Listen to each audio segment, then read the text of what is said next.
nasusulat, ang unang taong si Adam ay naging kanin ng buhay, at ang huling Adam ay naging espiritu nagbibigay ng buhay. Dito po ay pinapakilala yung dalawang Adam. Ang una, mula sa labok, inanyuan, ayon sa larawan at langit ng Diyos, hiningahan ang hininga ng buhay at naging isang kaluluwang buhay. Dahil nga siya'y galing lang sa sanlibutan, kaya ang tawag sa kanya, tagalupa. Sabi dito, ang huling Adam ay naging espiritu na nagbibigay buhay. Sino po ito? Walang iba ang ating dakilang Panginoon, na siya sinubo dito sa damo ng sanlibutan upang magdala ng nagiging balita at turuan ng mga tao na muling makabalik sa Diyos sa pamamagitan ng kanyang pag-alay, ng kanyang buhay, at mapatawad ang ating mga kasalanan. Siya po ang nagbukas sa atin ng pagkakataon na kung saan ang tao, kapag namatay na, tapos na ang kanyang hangganan. Pero sa pagbalik ng ating dakilang o sa pagbaba niya, siya po ay nabuhay din bilang isang tao, at pagkatapos po siya ay dumanas din ng kamatayan katulad ng mga tao, ng unang tao, at hanggang sa ngayon. Pero po, dahil po sa kanyang pagkatagumpay, na siya'y nabuhay na mag-ulit sa mga patay, siya po ang naging pangunahing muna. Kaya, yung tao na mamatay, nagkaroon po ng pag-asa para sa pagkabuhay ng mag-ulit. O tinatawag na buhay na walang hanggan. Sabi dito, bagaman ang ukol sa Espiritu ay hindi siyang una, kundi ang ukol sa lupa, pagkatapos ay ang ukol sa Espiritu. Ito po, unang-una nangyari na kinakailangan nangyari sa pamamagitan ng pag-anyo mula sa alahok ng tao. Kaya una yung sa lupa at pagkatapos huli yung sa Espiritu. Sa makatuwid, nagpupisa lahat tayo dito sa ibabaw ng sanlibutan, dito sa lupa. At nagpupisa tayo doon sa Espiritu. Sa makatuwid, meron pang Espiritu ng ating buhay. Yun yung tinatawag na buhay na walang hanggan. Pero hindi pa ngayon. Kasi kinakailangan mo na lahat ng tao daranas ng kasalanan. At yung sa pagbabalik ng ating dakilang Panginoon, ito na po yung pag-aandaan natin.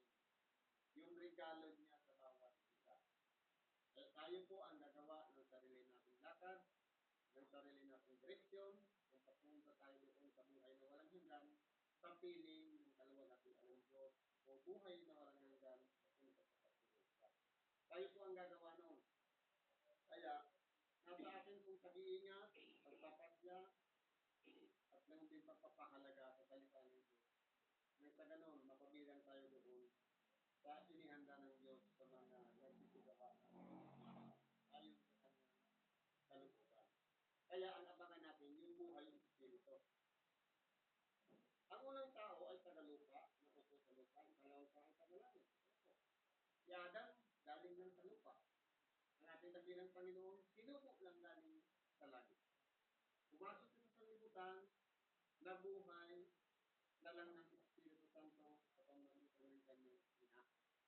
Kumbaga, pumasok lang siya sa sanlibutan. Kaya siya ay galing sa langit at bumalik muli sa langit pagkatapos sa kanyang patay. Kung ano ang ukol sa lupa, ay gayon din naman silang tagalupa. At kung anong ukol sa langit, gayon din naman silang tagalupa. Magkaiba po sila. Ang tagalupa, kung mapapansin po natin, ang lahat ng tao dito sa ibabaw ng lupa, may limitasyon. Marupok, may hangganan. Kaya nga po, may kamatayan. Madaling magkasakit. Pero, yung ukol sa langit, wala po yung sakit. Wala doong karamdaman. Wala doong kaburukan, walang kaburukan. Walang kamatayan. Yun po ang pagkakaiba. Kung baka limited dito sa Diyos, walang limitasyon. Sa Sabi dito, at kung paanong tinaglay natin ang larawang ukol sa lupa, ay tataglayin din naman natin ang larawang ukol sa langit. Kaya kung mapapansin natin, lahat po tayo ay pinaghandaan din ng Diyos.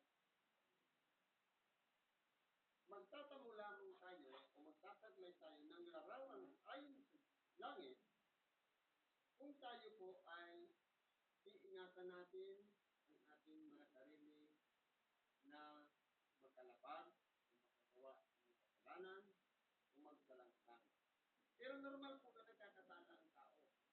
Dahil nga po sinasabi, walang maklit. Pero, binibigyan pa tayo ng pagkakataon ng Diyos. Pagdamat tayo nagkakasala, idinadaan natin sa panalangin ang pagbibig ng tawad, ang paglilinis sa sarili, at ang pakikinig ng Ebanghelyo, nililinisan po ang ating buong pagkakataon.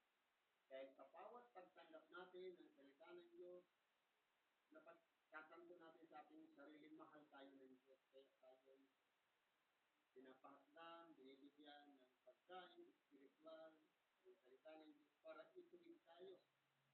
Kung tayo nalilinis, nalandas, nagkamali, pero dahil sa pagmamahal ng Diyos, patuloy tayong pinapangaralan ng salita ng Diyos para muling makabalik sa Kanya. Ganyan po magmahal ang Diyos. Sabi dito, sinasabi ko nga ito, mga kapatid, na ang laman at dugo ay hindi magmamana ng kaharian ng Diyos.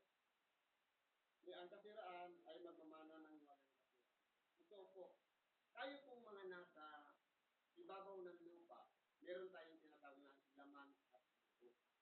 Hindi po ito magmamana. Bakit po? Kasi ang laman at dugo may limitasyon. Nabubulok, may kasiraan. Paano tayo mapapabilang para nagmana ng kaharian ng Diyos? Ang mangyari po yan, sa pagbalik ng ating nakilang Panginoon, yung mga nangamatay na, yung mga dumanas na ng kabulukan, yung mga naunang pumanaw na yung buhay, muli po silang ibabangon ng Diyos sa huling araw sa kanyang pagsabalik.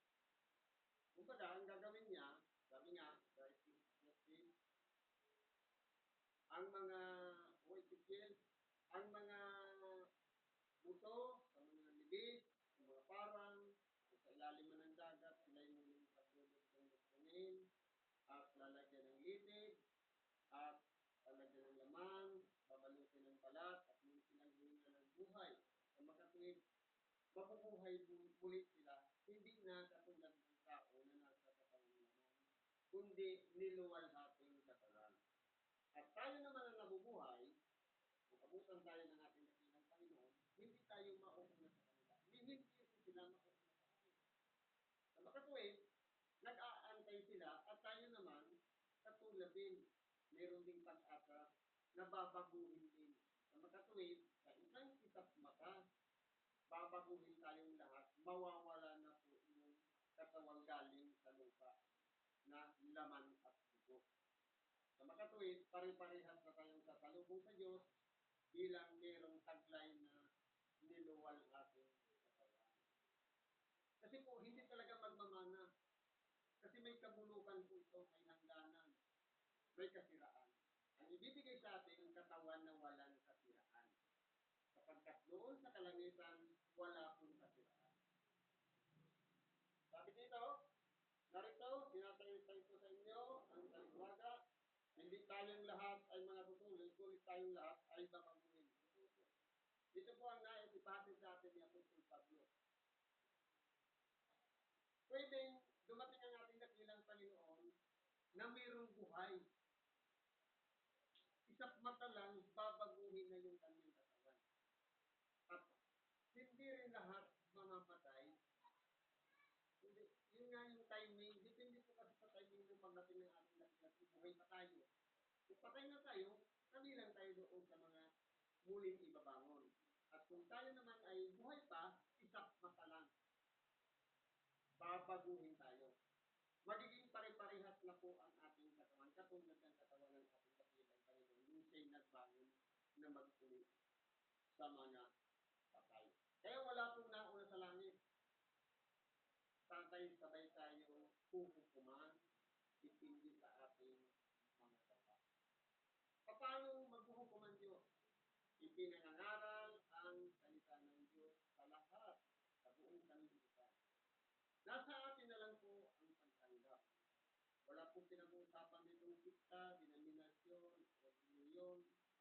Ang mahalaga, marunong tayong tumanggap ng salita ng Diyos. Sapagkat lahat po yan mga tinugo, pinagkalooban mangaral ng salita ng Diyos. Kaso, ang problema po sa ating tao, kapag may nangangaral ng salita ng Diyos, ang unang pumapasok sa isip, ano kayang sikta yan? Ano yung reliyon? Pagdating po sa kautusan ng Diyos o sa kalooban ng Diyos, lahat po yan tinugo. Lahat pinagkalooban ng mangaral. Kaya po, dapat sa atin, yung bukas yung puso sa pagtanggap ng salita ng Diyos.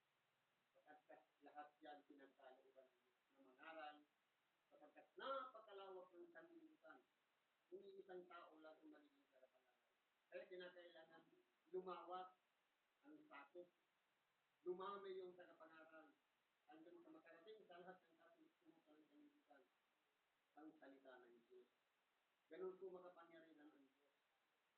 Tayo, mga tao, minsan, ang karunungan lang, tapos, sabi nga, katulad lang tayo ng buhangin sa dagat, kung kumpara natin sa kapangyarihan ng Diyos, wala po tayong maipagmamahal. Yung kakarampot natin karunungan. Pero ang Diyos, pagana po sa karunungan nasa kanya. Isang sandali, sa mata, sa uling pagtunog ng pagkakat, sa pagkatutunog ng pagkakat, at kung mga patay ay mga bubuhay na mag-uli, nang walang kasirang at tayo'y babaguhin. Ganun po mangyayari. Meron palatandaan. Yung pagtunog ng pagkakat, o tinatawag na trumpeta. Pag tumunog na po yun, yung mga nangamatay na bubuhayin. At yung mga buhay pa, babaguhin. Ganun pong mangyayari. Sapagkat kinakailangan na itong may kasiraan ay magbihis ng walang kasiraan. Mayroon pong mangyayaring pagbabago. At itong may kamatayan ay magbihis ng walang kamatayan. Sa makatuwid, yung magiging buhay ng mga na muling binuhay na mag-uli sa mga patay. At ganun din yung mga buhay na sa pagtunog ng pagkakas, babaguhin po siya. Wala na pong kabulukan ang magiging katawan niya. Wala na siyang kamatayan.